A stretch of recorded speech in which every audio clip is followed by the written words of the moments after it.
The names of Clyde Barrow and Bonnie Parker became synonymous with daring crimes in the United States during the 1930s. Yet behind the bold, notorious story, there are many unexpected and lesser-known facts that don't often surface in tales about them. Clyde Barrow was born in 1909 in Texas. From the very beginning, his life was filled with poverty and brutality. He encountered the criminal world at a young age. However, few know that his time in prison left deep scars. As a teenager, he was humiliated and abused, which became a pivotal moment in his life. This experience left him deeply traumatized and made him even more aggressive afterward. Bonnie Parker, born in 1910, is often portrayed as a figure of determination and resilience, but she was a much more complex individual. Before joining the criminal gang, Bonnie had a passion for literature and wrote poetry. Her diaries and writings, discovered after her death, revealed her to be a person of deep thoughts and dreams.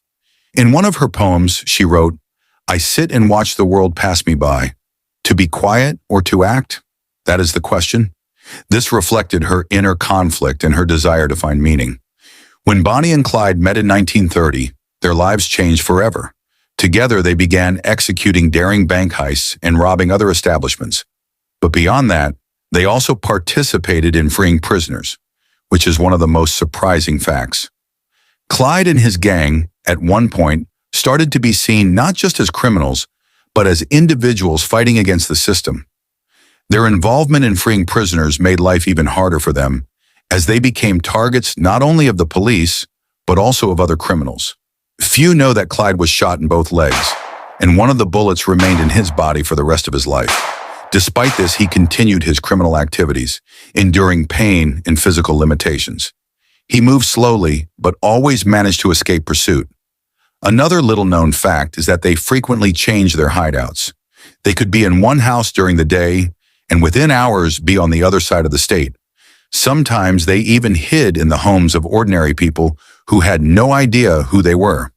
These people at that moment did not know that Clyde and Bonnie were among the most wanted criminals in the country. It's also worth noting that despite Bonnie often being portrayed as Clyde's partner, she was not only his accomplice, but also a woman who repeatedly questioned the meaning of their actions. Her personal writings reveal confessions of her suffering from a sense of emptiness and frequent doubts about the righteousness of their deeds. The final act of their tragic story took place on May 23, 1934. Clyde and Bonnie were trapped by the police in Louisiana.